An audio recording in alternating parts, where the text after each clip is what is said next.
Well, hi everyone, and welcome to another YouTube video. And in this video I'm going to be playing a long play game against my friend Blair Connell, about 2300 elo.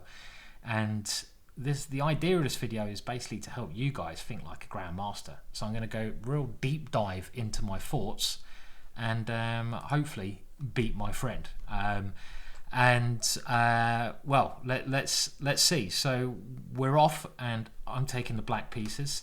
So here I am. Here's my friend. So Ushko is he's about 2300 elo strength, and the time limit is 15 seconds plus 10 seconds move. So we've got loads of time, and I'm going to really get into my thought process on the eve of the candidates. Maybe if we get a chance, we'll talk about the candidates a little bit later on.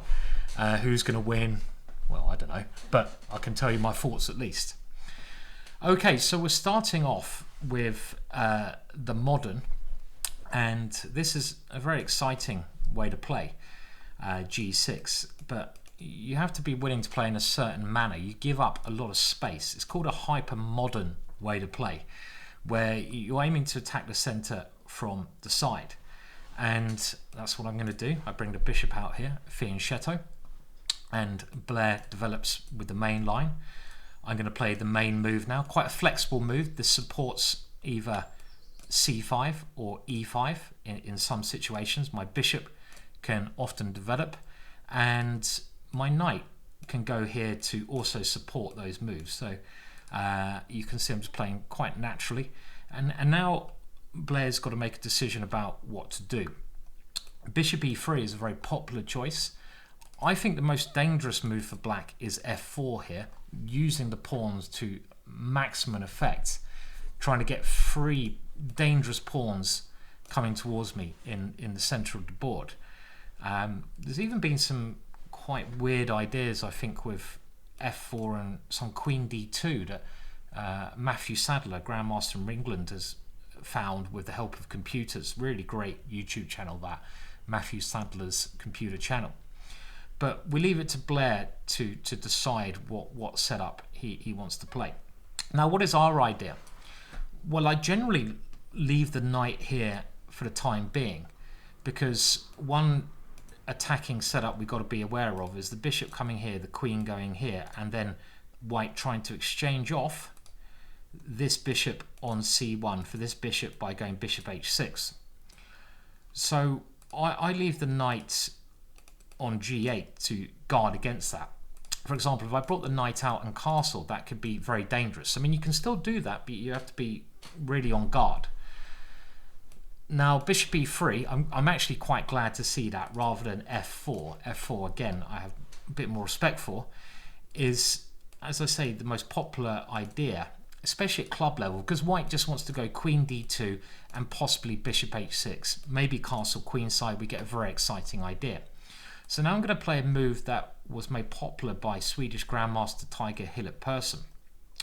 And the idea again is not to develop this knight, because I don't want to allow Blair to play this plan easily. I want to leave this knight here and work against that plan. But I've got to start some counterplay already. And because Blair has a good center, where should I start the counterplay? Well, this little move a6 was the idea that Tiger made popular. And the point being, we can try to use the b pawn in some situations to create that counter play, especially if white castles queenside. This b pawn can be used to come up the board, and I've had this position a fair few times with a fair bit of success over the board. And Blair now does a very decent developing move, just bringing his knight out into the game, and there can't be anything wrong with that move. Now, it's not as popular as queen d2, so already I'm not sure about what I should be doing, but b5 at least looks like a normal move here.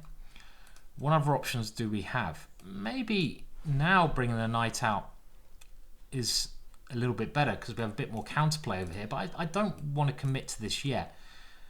Knight c6, well, is also playable. Maybe Magnus Carlsen might have played this idea, d5 and then knight a7 at some point.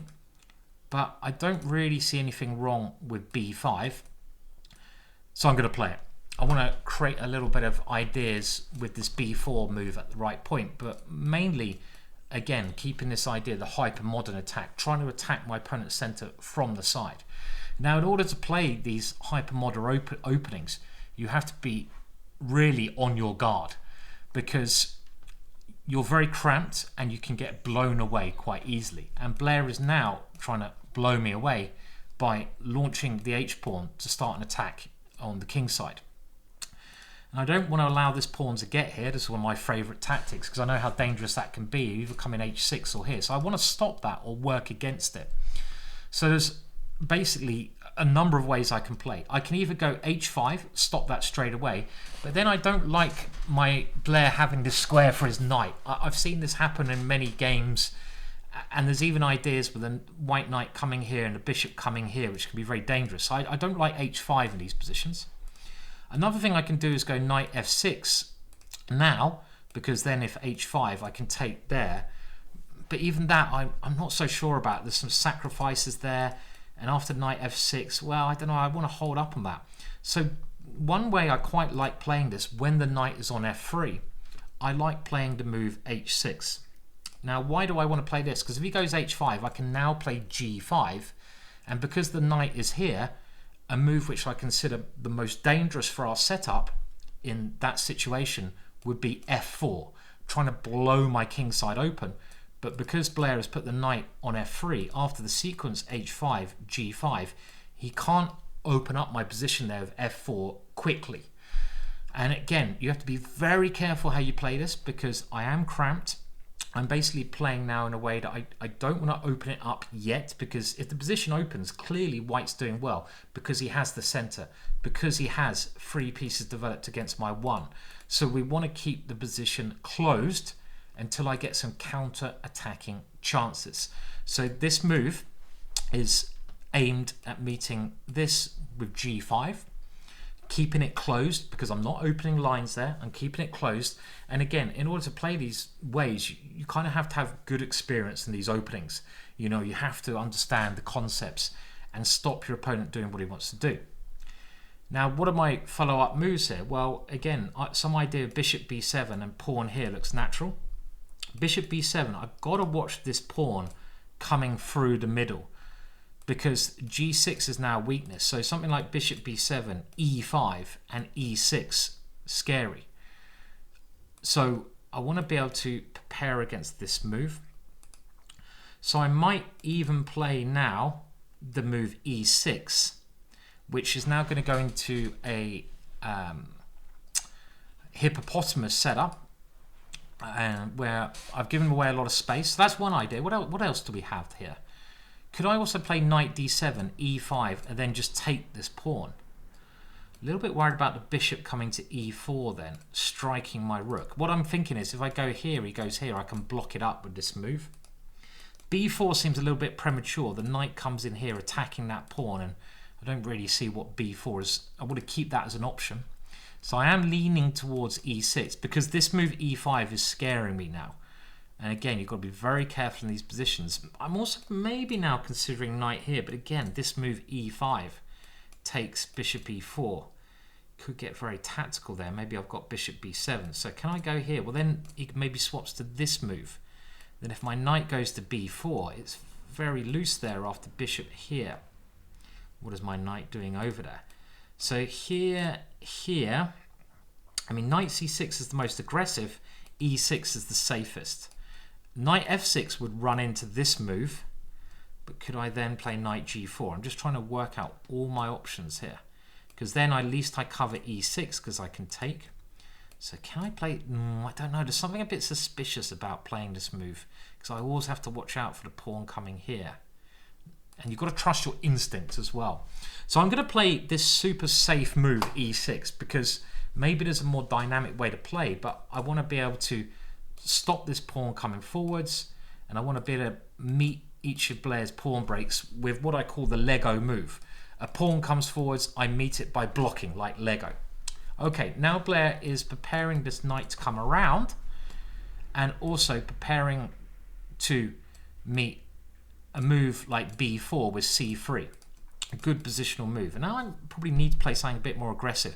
And I think now I must play this. I'm not as scared now as e5 because my knight can come to d5. And that's a good square. And I don't have to worry about his pawn coming in. But I've got to try to create some counter chances like knight g4, knight takes e4. So I think this move seems very logical. I mean, I could play bishop here first, then try to come here.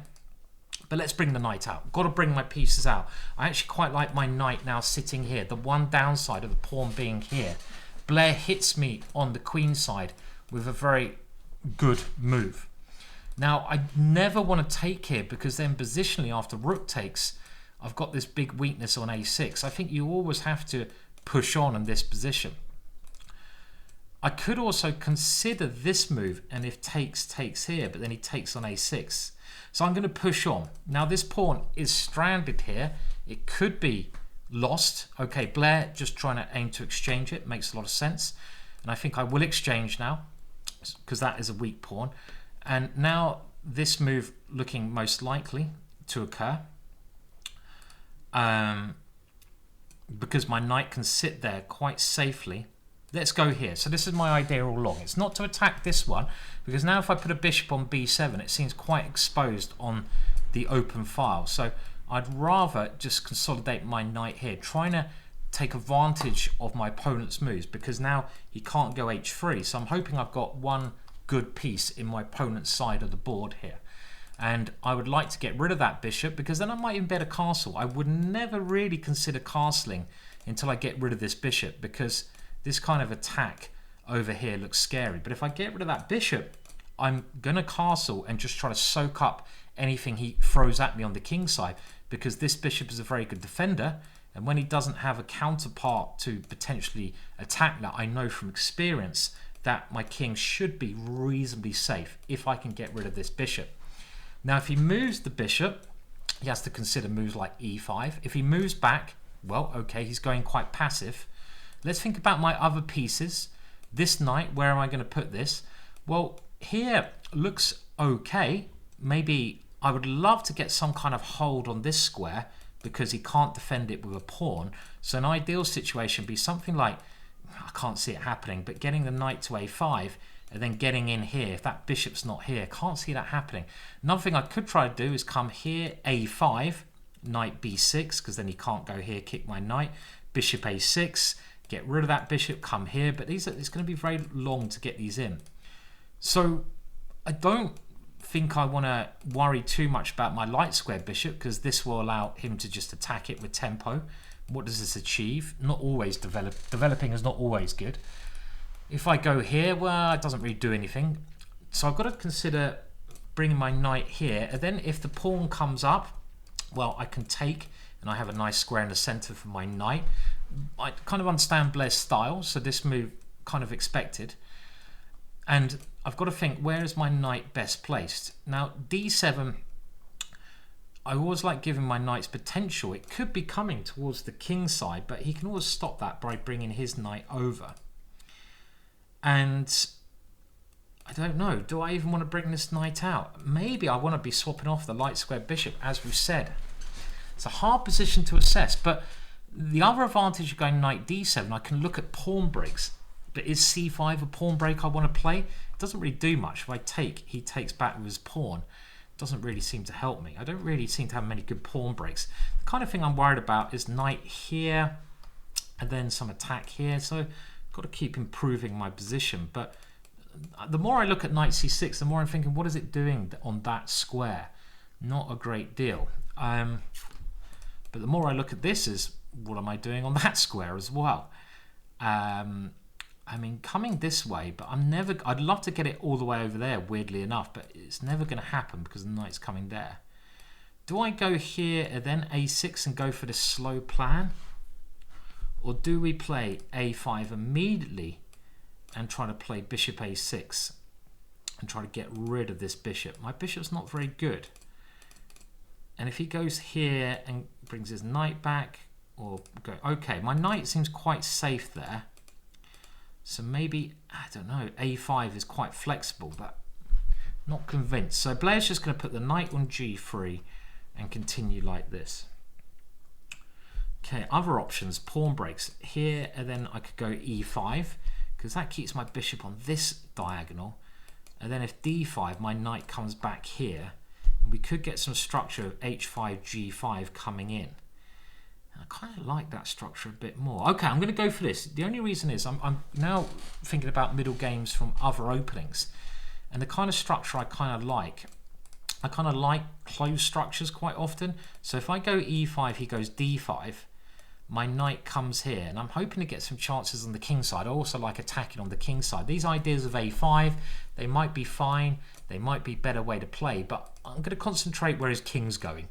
Why not? Okay, so Blair's now played this move, and I think I have to play now g5. This is a good move because when I play e5, I'm going to create a weakness on this square here. Okay, we can't make it another color, but at least my bishop in these situations is covering it. And I have to be a bit careful of knight here, and then knight takes pawn, and my knight being weakened. This is why I think I need to keep my bishop defending my knight in these situations. So I think I'm going to have to go for a structure with e5. And then if my knight comes back here, it defends that again. So Blair's castle. Now, a little bit surprised about that. It's not a bad move, but it does commit his king over here. Now, do we continue with e5 and get that structure straight away? I think we will. I think I'm going to have to play this. So there is another option of playing f5, but something very dodgy about that. I mean, what if I castle and then just keep my options a bit more loose, like keep this option of playing here? Don't think f5 is ever going to be a good move, but it's interesting. And if I castle, I think my king's pretty safe. It's very hard for him to break through. So, okay, let's go for it. I probably should castle at some point, and this means that I mean, I always try to give myself as many options as possible. I've still got e5, and that should transpose to positions we've seen already. But now I've just given myself one more idea by keeping my pawn on e6 or playing f5, because I might need to support that one after a captures and a captures. There's something a little bit suspect about f5. I seem to be quite loose on this diagonal, but maybe if Blair puts the knight on g3, this f pawn can be used in an aggressive way. So let's try to think about the most likely scenario. Knight here, and let's say I do go f5. Well, then do I have to worry about d5? Well, then my knight comes to e5 with tempo on his bishop, because this bishop here blocks the defense. So f5, d5, knight e5 looks okay, because I want to get this pawn to f4. This would be my idea. My ideal situation, if he moves the knight there, would be to get my pawn here. That can only help me by accelerating an attack against his king and opening my rook more, and also even my queen. So knight here, f5, d5, knight e5. Am I happy there? Let's double check. Yes. So knight g3, f5. Now if he takes, I take. If he checks, I've got d5. Am I happy there? Yes. If he checks here, I've got king here. And then if he brings his queen in here, I've got knight back. Looks okay. If he brings his queen here, I can always defend my knight. And if I go here, here, takes, takes, it looks okay. The more I'm looking at this, the more I'm thinking it's okay. I'm kind of liking this f5 move because I want to really play aggressively. Because if I play e5, it's going to be very hard to get this pawn move. I'm going to play it. I'm going to play it. Looks interesting. It looks a little bit loose, but it's going to make Blair certainly think. And the point is, I want to get this pawn coming towards him. Very risky position for both of us. And you can see some counter-attacking chances in this modern opening now. It's useful that his bishop's here, like I say, because d5 would be a way to try to really blow open the light squares. But at least I have knight here with a tempo gain then. This is what makes this maybe playable.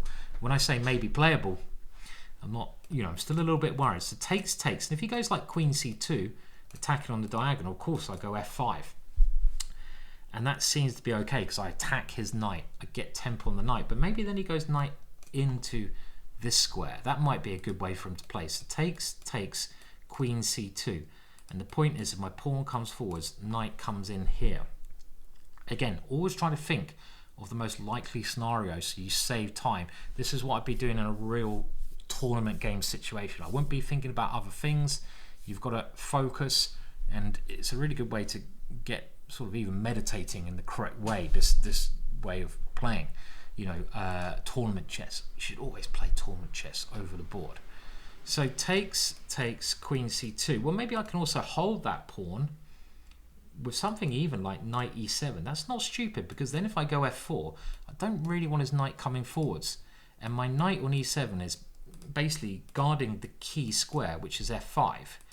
And that means when I go pawn forwards, his knight can't dive in. So I therefore, in that situation, have the concept of playing f4 in a stronger moment. So I'm not worried about this takes and queen c2. I have quite a lot of options, like knight e7 I'm liking. But even this, knight in, knight, bishop takes, knight f6 is intriguing. I've lost all my light squares in that situation, but my pawns are a little bit annoying for him. But I don't really want to allow that. So let's think about that again. Queen here, pawn f4, knight f5, and his knight is really annoying there, so I really feel I should be swapping that off. But there is this idea, because my knight is very annoying, when his knight's here just ignoring what he's doing and trying to swing this queen around. But then he might go knight takes here, king takes, bishop g6, attacking my queen. And it's okay for me, that, but don't know. I mean, my knight's not doing anything here, right? Because these pawns suffocate it. I'm not going here. I'm not going here. I'm not going anywhere else. So actually, after queen c2, I think this knight move makes a lot of sense. What if he plays rook e1, aiming there? Then I play here. Okay, it's going the way I think. And I think this knight e7 might be good, because the other thing is, my knight has potential to come in. Now, am I worried about bishop ever coming to this square? I've got d5. My knight's going the right way towards his king. There is a weird move here, queen here. The idea I come over here immediately, but very interesting. Queen here, but I'm giving him tempo. And no, I'm going to move this knight. Let's go for it, because I feel like I want to cover this square. I don't want to give my light square bishop up for this knight, because then his light square bishop instinctively feels strong. And if I go there, if his knight doesn't come into f5, I feel more comfortable. If it comes to e4, actually e4 looks like a great square for his knight, but you always need to work out the purpose behind your opponent's pieces. And the knight on e4, to my eyes, doesn't have any purpose. What's it doing? It's not going to attack my pawn. It's not doing anything over there. I just take it. So the knight on e4, if anything, blocks his pieces. Maybe a rook on e1, it gets in the way. This diagonal. So actually, this move seems to be becoming quite stronger. And if I maneuver that knight away, let's not forget that if my queen can swing over, take that pawn, I also gain some ideas of the queen coming to h2 if I can just remove that knight. So now we're going to play this. Now, if he does sacrifice the exchange, I did consider this one. Well, I mean, he can, maybe he should. If he takes on e7, takes knight f5, then, well, at least I get a much improved version of some of the other lines I looked at, because I've got that extra exchange. I can go queen at f7, I can take, bishop takes. He has some compensation, but at the end of the day, it's an exchange. I should be happy. So this move is now either going to force Blair to do something here or come up with an idea that I haven't seen yet. I don't think the knight on e4 is a good square. If his knight goes backwards, great. I've achieved quite a lot then, because I'm forcing his pieces backwards. Maybe knight f1 is the safest move from Blair. And then if I did go queen e8, I'm walking into a pin, and I'm not sure I like that. Oh, don't do that. And if after this one, I could go bishop here, trying to take there, but what do I do after knight ef1? How are we predicting this? Maybe a move like king h8 you know, is a good move, because my king is weak to all sorts of checks, and putting it on a dart square would mean that tactically I avoid a problem later on. For example, I was thinking of bishop b7. This is a typical blunder. Check. Okay, I can go bishop d5, but this would be the kind of thing that an open king could walk into. The queen comes here and it forks my king and bishop.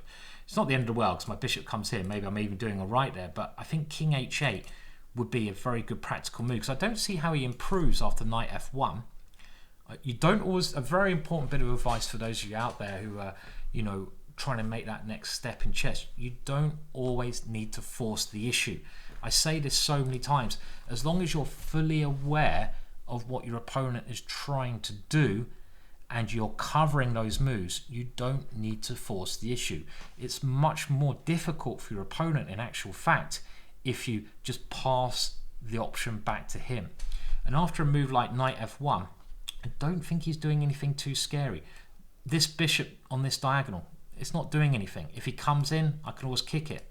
This bishop's not doing anything. This rook, okay, you can go rook e2 and rook e1, but that's not scary. He's got the open file, but another thing I do have, if my king moves, bring this back. So I think after knight f1, a very quick move like king h8 would be a great practical decision. And actually, the more I look at this knight coming here, the more I quite like it. It's nice and safe, and it threatens to come round this way and in here. So king h8 after knight f1 is a great backup move. I could come into f5, but again, that might look aggressive, but it's only aggressive if you have a point behind it. Where is my knight going after there? I don't see what it's actually doing. It's not going over here because he would take it. So actually putting the knight in f5, I don't see the point behind it. It looks aggressive, but not doing anything. Okay, so he has now come into e4, which I didn't actually think was a good square. So we've just got to double check that he hasn't got this one, but I'm now really getting nearer to playing this because his rook's blocked. And if he takes here, so my queen's on e8, so here takes. If he takes, I clearly come here, and I should have a big attack with this one. So I think his idea might be to sacrifice here now. So I mean, is this something I should worry about? It feels like I shouldn't worry about it. I mean, queen e8 is stepping into some ideas with this, but I don't really believe this. Takes. I always have bishop f6 to guard my knight. Queen e8, I think is all right. If he ever moves this knight to clear the open file, I've got bishop f6, guarding my knight, giving my king some space. And my king coming over here, I mean, I think he has to sacrifice on g5. Takes. Then maybe bishop g6 is a good move. Gaining a tempo on my queen. That actually looks quite crafty. Queen here, takes, bishop f6. And the more I'm looking at it, the more I'm thinking, oh, okay, that's actually a little bit annoying for me. I think I'm still doing well there, but not as convinced as I was. What about we go back to this king h8 move? And if he takes, come in, I just simply put my knight on g8. My queen is opened up then.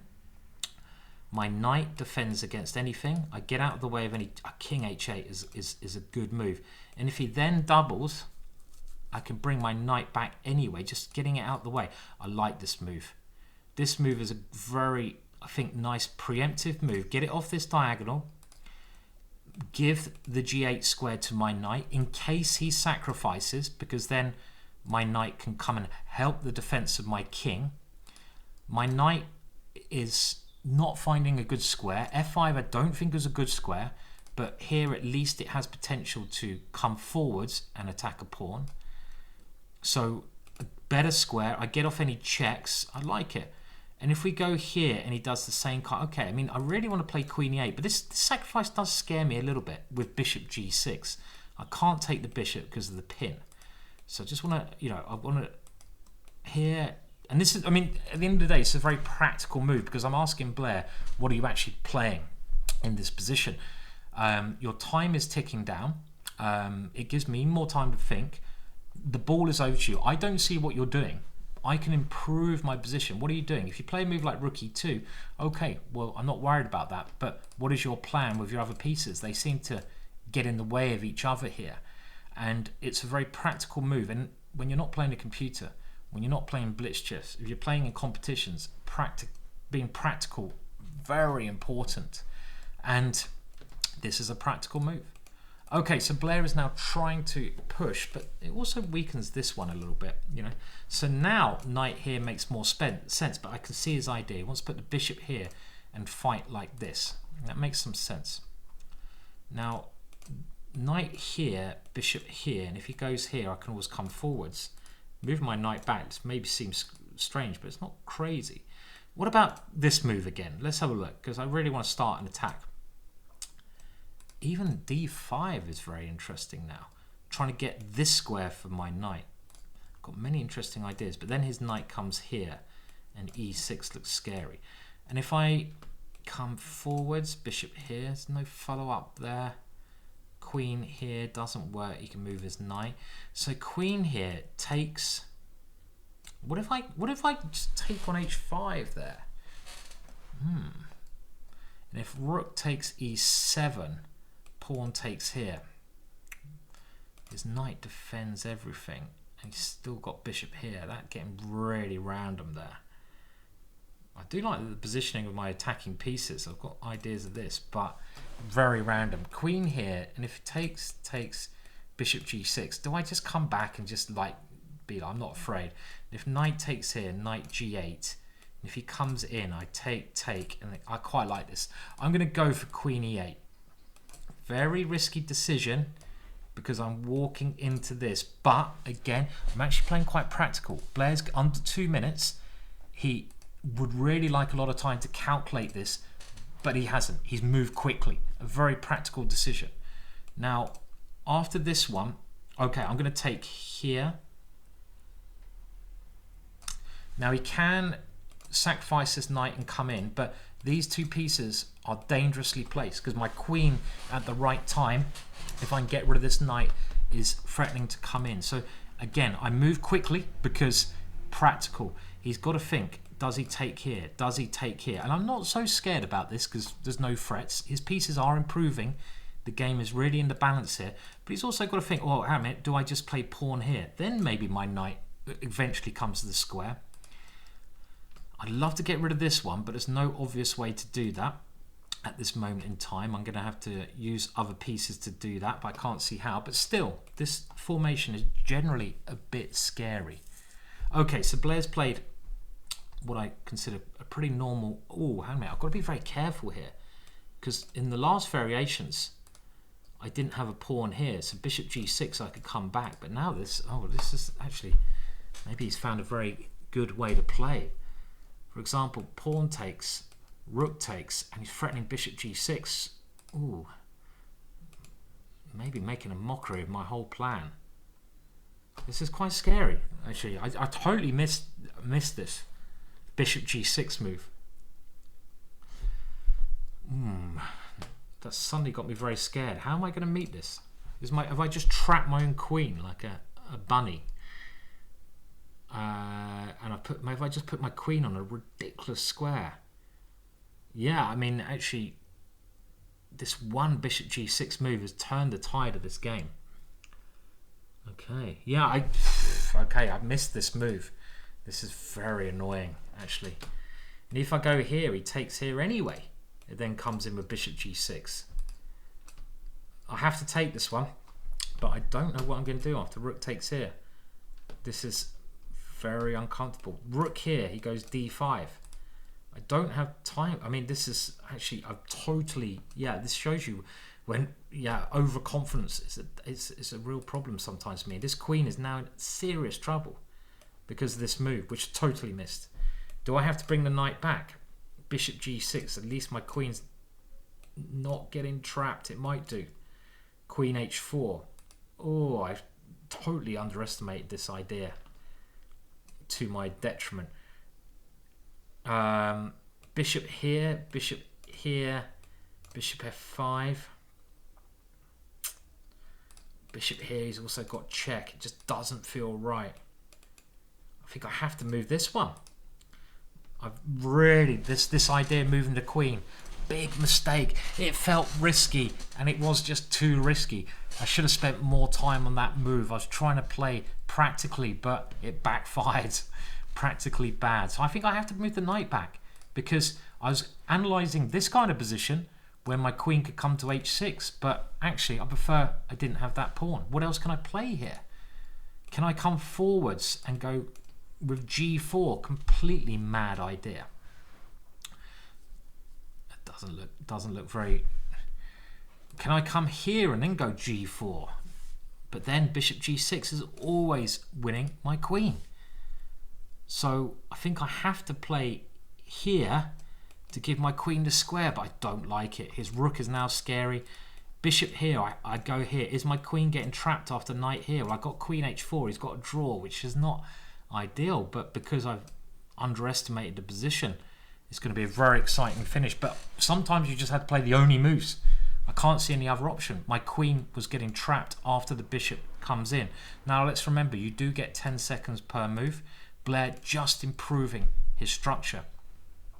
Now here the bishop comes in again.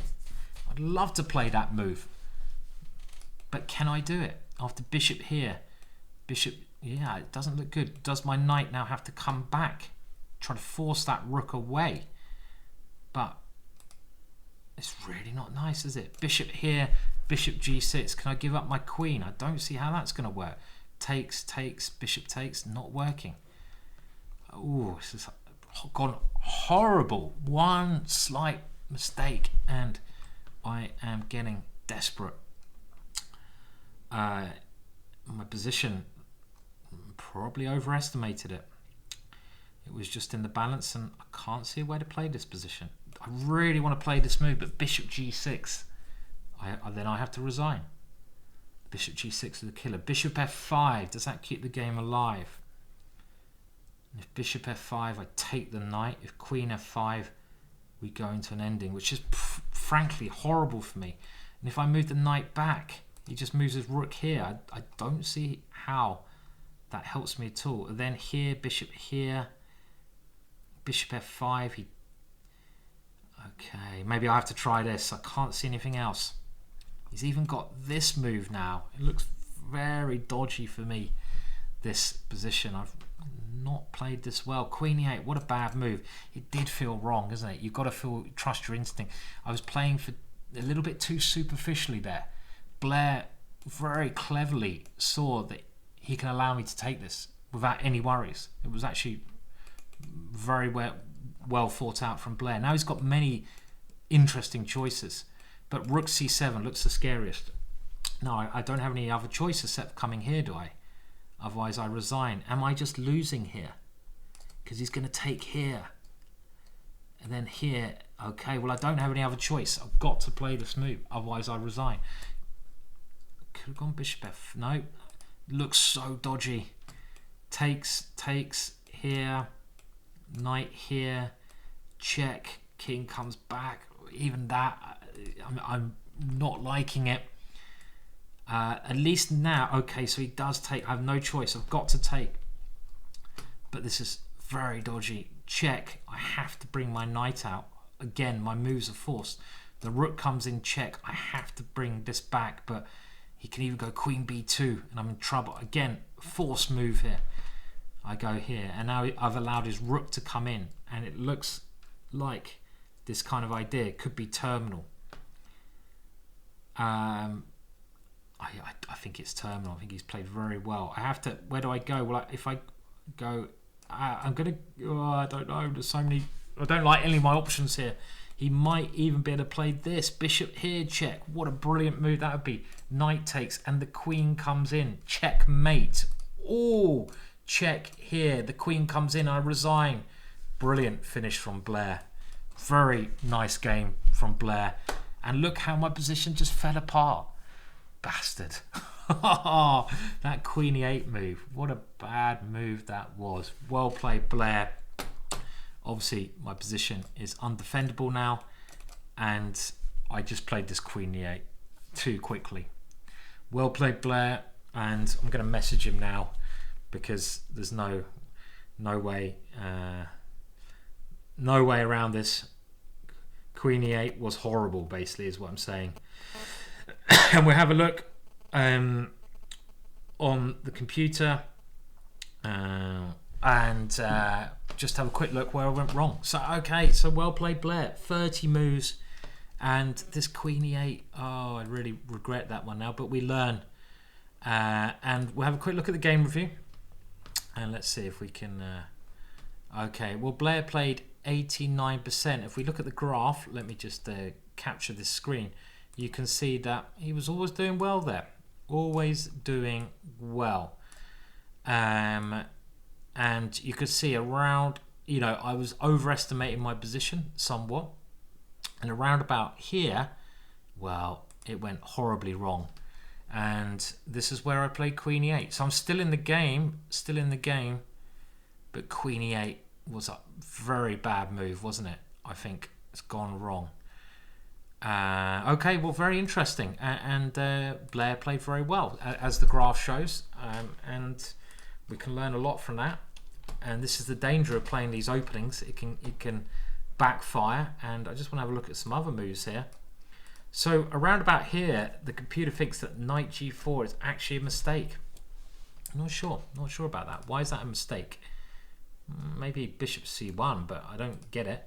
Now knight c6 it thought was a mistake. He thought I should play c5, which looks very loosening, but yeah, maybe I have to try to create more counterplay.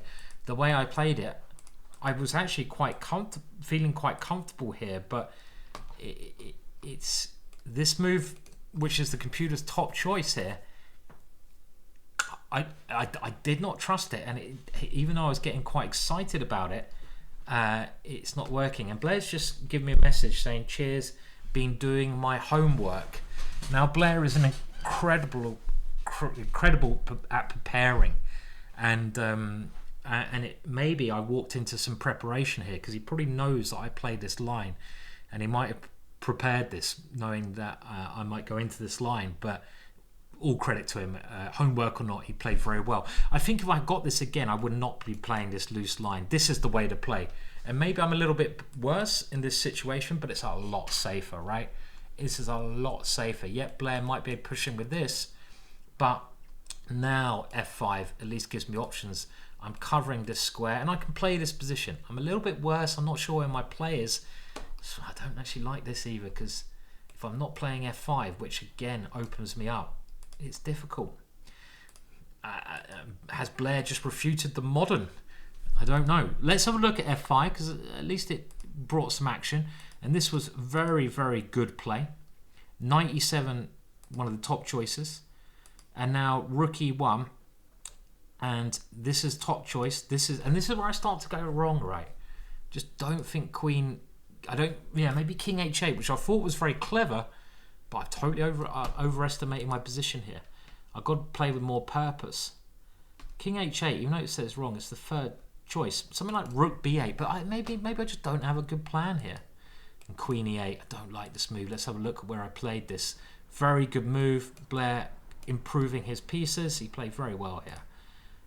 And it says this is a good move, but I just don't trust it. Develop. Try to cover the weakened diagonal. This move, and just put the queen on d7, try to bring the rook over, harmonize the pieces better. That would have made a lot more sense. And after queen here, bishop here, it now does give this move, but this is where I go horribly wrong. And in actual fact, I did even mention the only move that keeps me alive, knight e3 first. This is what I should play. Unbelievable. This is the only way to stay in the game. And the point being, I obviously block his rook and I create some confusion over here. I missed that one, but look at the way that Blair finished. And my position is horrible now. I'm -4. I'm actually just lost. And actually Blair finished it off in style here.